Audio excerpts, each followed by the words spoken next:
So, and welcome again for a new match where we are going to see the NUSWift team that we know from the previous match against SPQR from, I believe, Rome in Italy, right?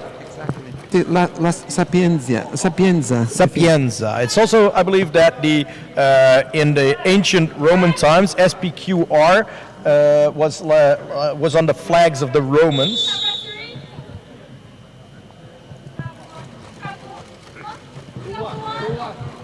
So the game just started.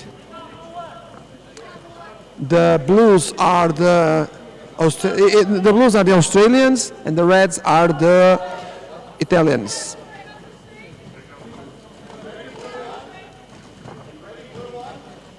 The Senate and the people of Rome.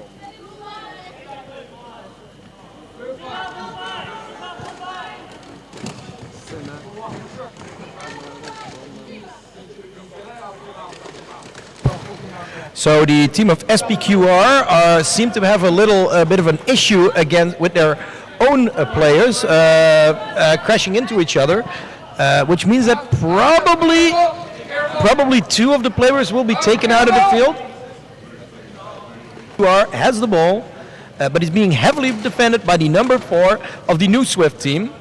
And immediately the team of NUSWift making an attack towards the goal, which would probably lead into a kick towards the goal, but slightly in the wrong direction. So I don't know if the number 4 of the NUSWift team can still go through the defense of the SPQR team, and he can, and he makes a beautiful goal, passing the number 4 of the SPQR team.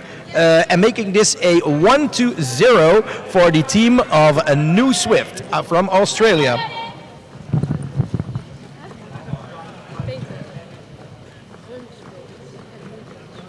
Nee.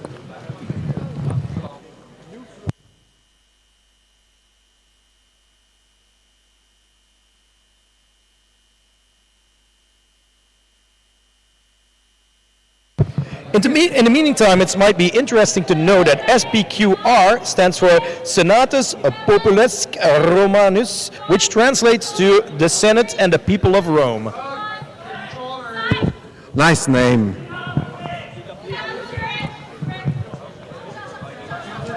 Even though it's important to note that the teams here are not representing the countries but their own universities. Yes, we don't have officially we do not represent nationalities in the RoboCup. Yeah, that's true. So now in the meantime, the number 1 and number 4 are in a competition with the number 5, which makes the number 5 of SPQR fall and the number 4 of NUSWift fall.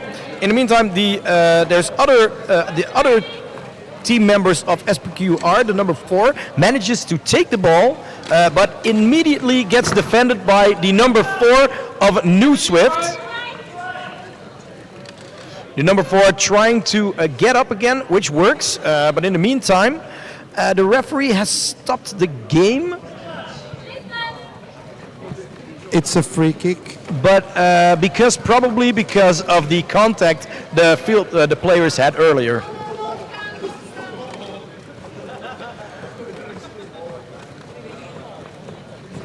So a free kick will be taken. In the meantime, both teams are trying to make a position. And the number 4 of the SPQR team shoots into the direction of the goal, but there's a pile up of several robots in the middle that have contact. The number 2 is trying to get the ball to, of course, get it away from this area and onto the different side of the field, but it is struggling now. It's a localization issue, but it played the ball out of the field, which means this is a throw in for the red team, the red team of SPQR from Rome. Yeah, the goalkeeper wanted to make sure he was defending, so he kicked the ball, kick until it ran out of sideline. Now they position themselves for the throw-in.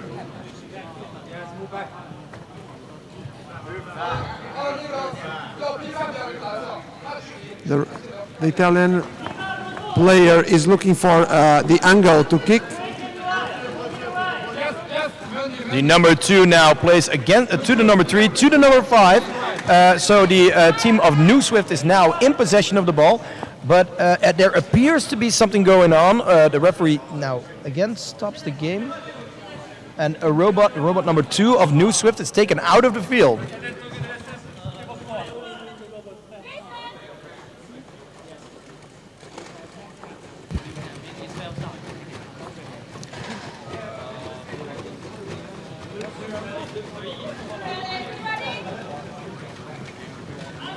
It appears that 3 robots of SPQR all want to do the kick in, but it is the number 5 that actually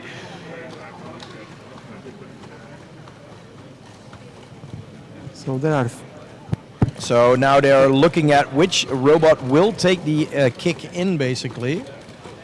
And the Italian team has 4 robots around the ball and no one at the goal to protect the goal. They have to take out number 1, which is the goalkeeper. He's outside of the field. So currently they are having difficulty deciding, I think, on what to do, basically. But in the meantime, the number 3 of the NewSwift team takes the ball. But the ball gets placed back and will try again.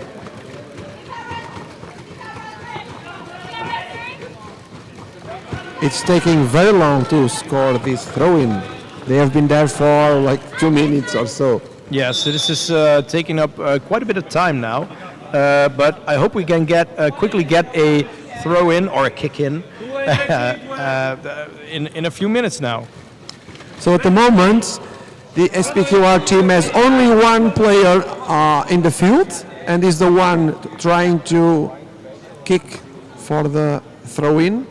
Let's not forget the throw-in in Humanoids is made by the feet, not by hands. It is done by the feet, not because they have to do it with the feet. They could do it with the hands, but the teams choose not to. Yeah, it would take longer. It would be more complex. Exactly. Maybe in the future, of course. In the future, they'll do it easily. Yeah, I mean, I am thinking what would be the advantages of a handed throw-in versus a kick-in. Well, probably passing over an opponent, I would say. Yeah, just starting with a high ball. Yeah. Which makes it also difficult for the other robots to localize the ball. And if you know where you are throwing the ball, then you do have an advantage over the other team. Yes. Now, this Australian team, the 4 robots, in fact, the 5, they look like a small army. They all do the same thing. It's like flamingos. Yeah, they all do the same thing, very close. Now they just split a little bit. But number 4 has no other player to pass the ball. Yes. So now they are. It's a big circle around the number 4. The number 4 takes it away. Yeah, after a few seconds, I guess 10 seconds. Yeah, if the team doesn't score, yeah, the opponent team can go there. So now the team Number of 3. NewSwift attacking the number 3, almost playing it out of the field. And the goalkeeper from SPQR out of the goal. So the goal is wide open, but in the meantime, the number 5 comes into play. Maybe he is able to stop this attack on the team of SPQR.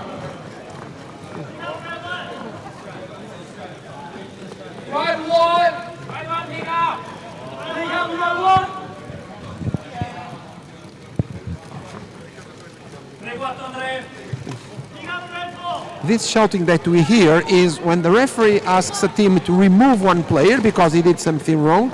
They have to say the team, the team and the number of the robot to be taken out. And then also the teams can ask the referee to put one player in the game, and the referee has to accept that. Okay. And it's good that I have a good co-commentator here who can explain some of the rules. Technical details. Some of the technical details. He knows a little bit more about the rules, basically the rules of the competition itself. It is my co-commentator is Fernando Ribeiro. He is from the University of Minho, from Guimarães. And he is, I'd say he's doing well as a co-commentator. Thank you. Now that's a goal kick. The ball once again is put on the center line on the side. The crossing between the center line and the sideline. And once again, the Australian team has all 4 robots around the ball to protect the direction of the ball. Yes, they are creating a great wall, basically. It's almost like in China, a great wall. Yeah, it's kind of like it has to be. Yeah, it's a strategy. Yeah, it's like in human football when there's a free kick and you have a line of 5, 6, 7 players. It depends. That happens sometimes. But in this case, it's just a goal kick. But it's still a good strategy to make yourself a wall to defend. Yeah, and they can do it very well. Yeah.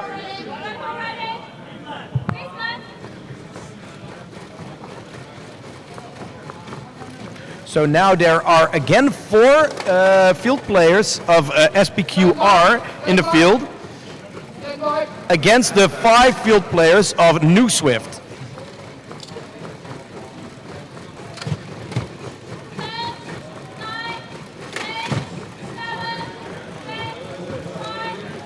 It seems that SPQR has difficulties in kicking the ball, in throw-ins, goal kicks, even in kickoffs. It could also be because they are very new. They're also very new to this competition. Have only been working on the robots for a very short time. That just all is not yet programmed in. Something are just you have to really see what you in this limited amount of time what you can build. And some things are just, don't work as well. Of course, there's a lot of work to be done, and probably they didn't spend the correct amount of time or the time necessary for that. Well, they didn't have maybe the necessary time. Yes, of course. But what all the teams at this event are showing is already very impressive. Like really, really impressive what the teams are showing here.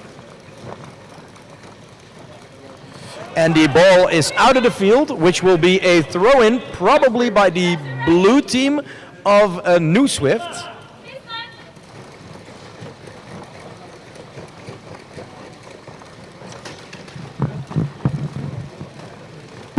Once again, there's a throw-in for SPQR.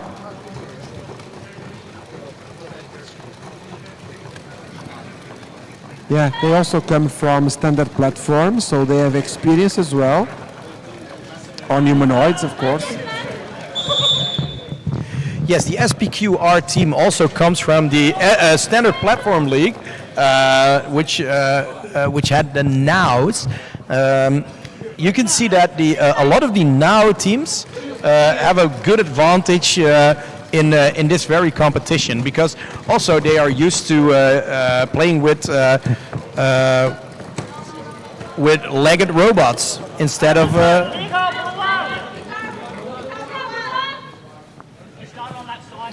The number 1 of the team of NUSWift was exiting the field, which means it has to be taken out of the field.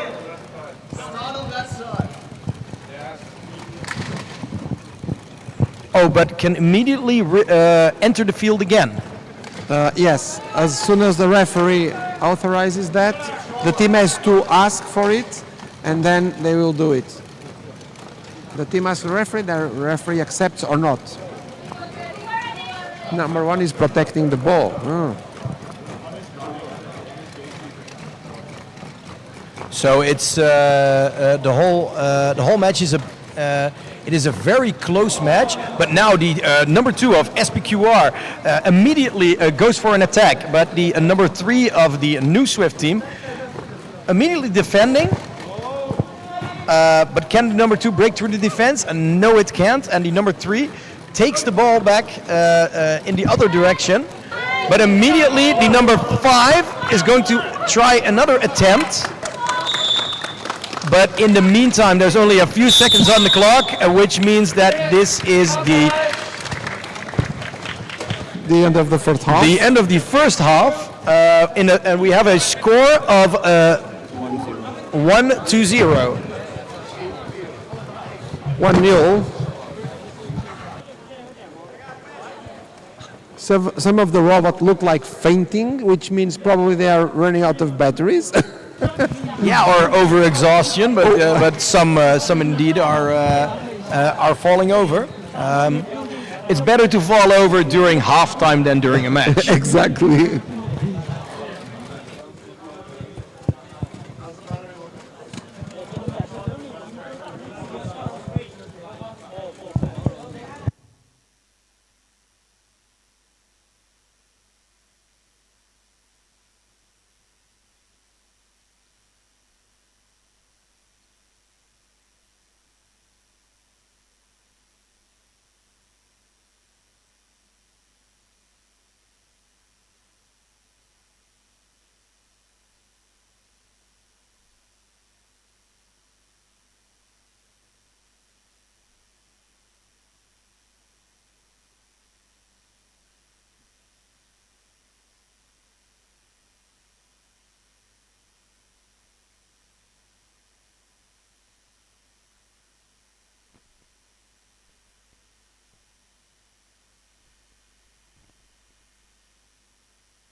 SPQR robots are out, and they just started.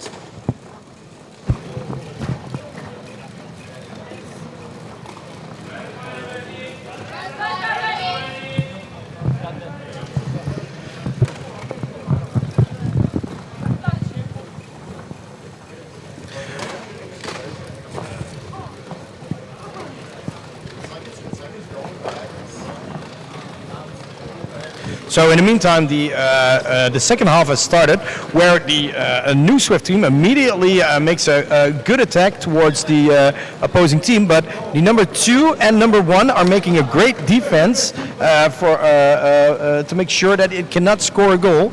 The in red playing the SPQR team from Rome, from the University of Sapienza, I believe. Yeah. Okay. And the other team is a merger of 2 teams that are NUBOTS and SwiftRun from 2 whole different universities, but have merged together in one big team for this, I think, since this very event.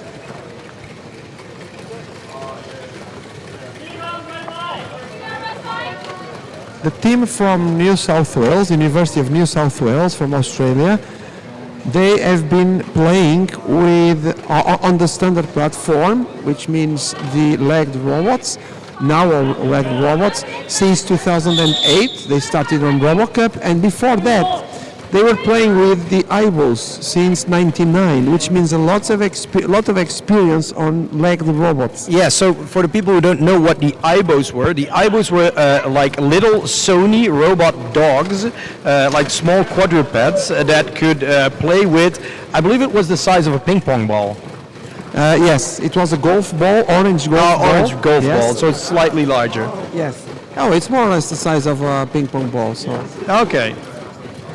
And they used some cylinders around the field with colors, so they could localize based on the colors. They couldn't see, I mean, they could see the lines, but it was a bit difficult. The processing power was not that much in those dogs. It was basically like a very a small robot that didn't have a lot of compute on board, and they had to the same as with the kind of with the nows. They also don't have much compute on board. So usually the standard platform leagues become very good in efficiently programming their hardware. And I think that is also something you start to see in this competition, because if you have like your localization is like, for example, you have half of the information you would like to, you still have to make do with what you're getting.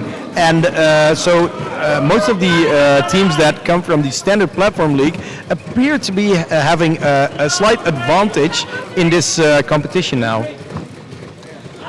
Another important information is that the New South Wales again team, they also play on RoboCup in 2 different leagues. They played before on Rescue, and they are now playing on the At Home League, which is home tasks, like Tech United also as a team, and LAR also as a team on At Home.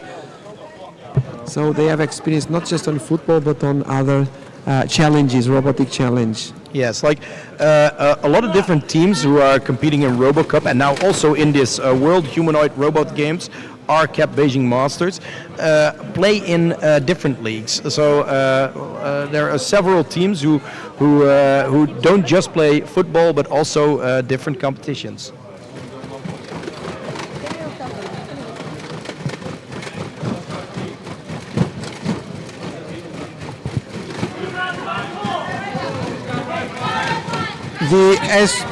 The SPQR team also plays on the standard platform since. So in the meantime, there is a struggle of several field players outside of the lines of the field, all trying to get a ball that is outside of the field, which is creating a bit of a rowdy situation. A little bit of a confusion, a mess around outside the field, and Yes. they are not fighting each other. They are fighting for the ball, actually. Exactly. I mean, these robots, they don't know how to really fight. Exactly. They have one goal, or actually, basically 2 goals, essentially. But they want to basically win this game. and do that with with the intent by getting the ball and kicking it in the right direction. And if the ball goes out of the field and they think they can still get the ball, they will. Right. One important thing is that if you see humans from the team with remote controls on the hand, of course they cannot use the remote control on the robot during the game. But if a robot gets out of the field, they can use it in some cases. So if you see a remote control, they are not controlling the robots. Exactly. They are completely autonomous. This is just outside of the field. Yeah, you can see people walking with the robots. You use the remote control. Basically, you put it in stiff mode, as we call it. It will become like almost like a mannequin. So you can just place it everywhere, and then you can use the remote to put it back into competition mode, and then they will resume the competition. But basically, for the human handling them, it's easier if you can put them in stiff mode.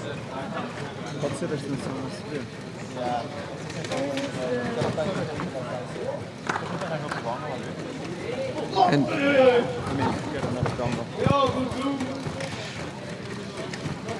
now number 4 is alone in the opponent area, but the five defenders within the area are getting rid of the ball. But the NUSWift team plays the ball across the field towards the goal. The ball is almost out of the field, but it's just is kept in. And in the meantime, the number 2 and number 1 of the SPQR team, in playing in the red, try to pass the ball in the other direction, and it results here into a kickoff. And the number 4 is taken out, and there will be a kickoff.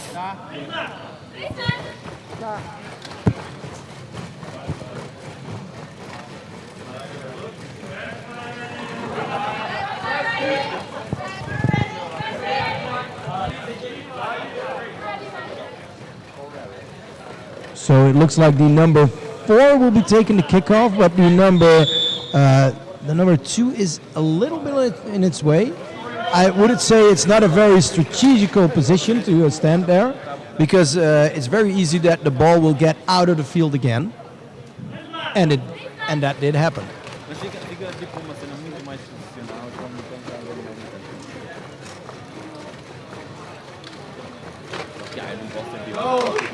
Meanwhile, the result is still 1-0. So the game is very, very tight, and it's only 7 minutes to the end. Any team could win, or even a draw. Exactly. So now there is 5 players from the SPQR team in the field versus 4 players from the NUSWift team.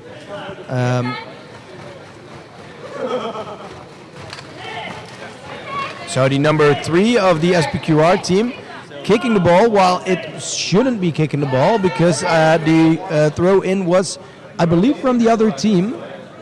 The referees are having a short discussion, but it looks like the number 3 is taken out of the field now.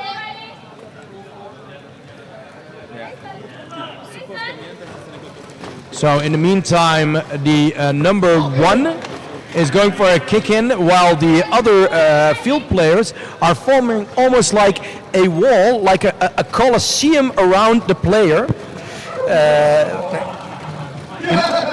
In fact, the SPQR team is doing exactly like like the Romans used to do in battle, like with the shields in front. Exactly. And like in formation. Exactly, and also like the other team did before. Exactly.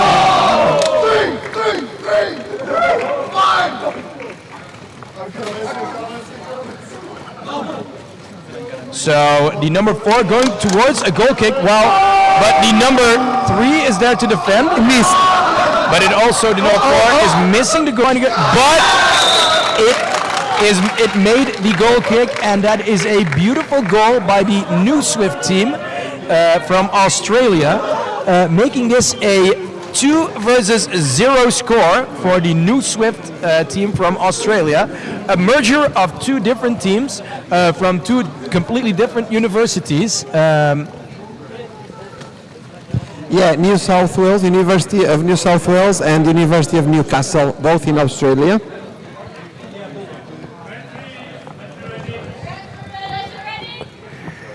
It's good that I have a good co-commentator to tell me which universities there are. Yes.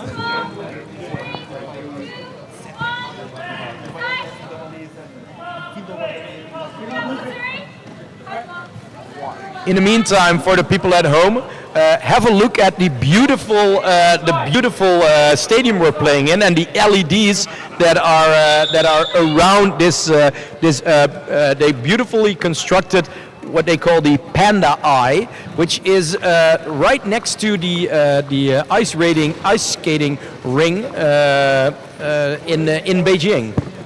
Yeah, this is where the Olympics were taken in 2022 in Beijing. And this also within the Olympic Village where the Olympics, Summer Olympics were held in 2008.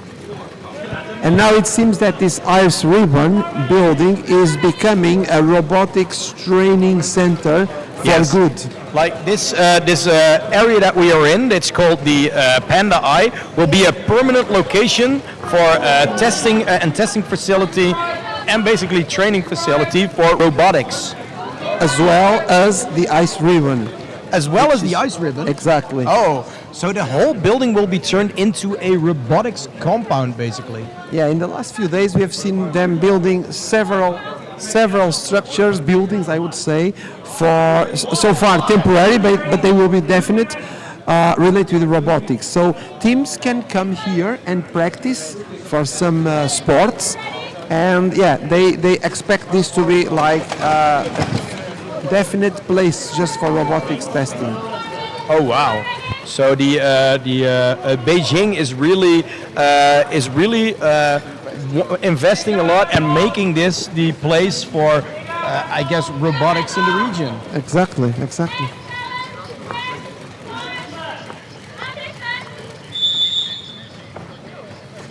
So, 2 minutes 40 seconds to the end of the game. It's now 2-0. So the SPQR team has to really show a different type of team play to make a difference. It will be hard for them having less robots in the field because there are 2 robots out of the field, and the NewSwift team has all of their robots in the field. So it is a match that is 5 versus 3 robots. But yes, I've seen quite a few RoboCup matches, and I know that everything can happen. Yes, anything can happen. And number 5 is trying to go through. But they collide and they both fall. Now we have to have a look. Now the number 4 also collides. And I believe the referees will intervene. Now the robots are supposed to stand up, but in this case the referee asked them to remove the robots that were on the floor. Yes, so the robots are being removed, which will make this a 3 in the team of NewSwift versus 2 in the team of SPQR, which is less robots in the game, so also less colliding probably. But it also, the SPQR is down by 1 field player. So it's going to be very difficult for them to score a goal, especially when there's only 1 minute on the clock currently.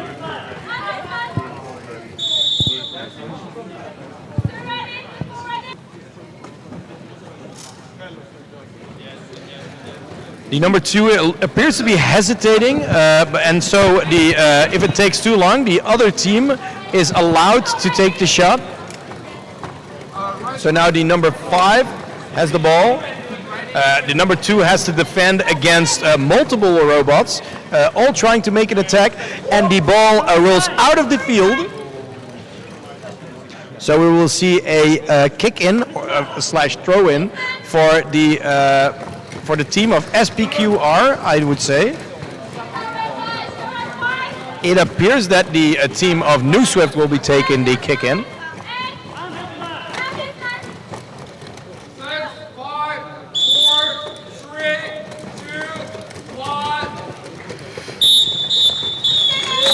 And that is the end of this game, making this a score of 2 versus 0. Very a beautiful match. We've seen a lot of nice team play, and stay tuned to see many more games being played tonight. Yeah, I think they deserve to win in this case. The Australian team deserved to win, even though the SPQR played well, but it was a fair result. Now, once again, the teams are handshaking, and they will take a picture, and yeah, that's one more game for history.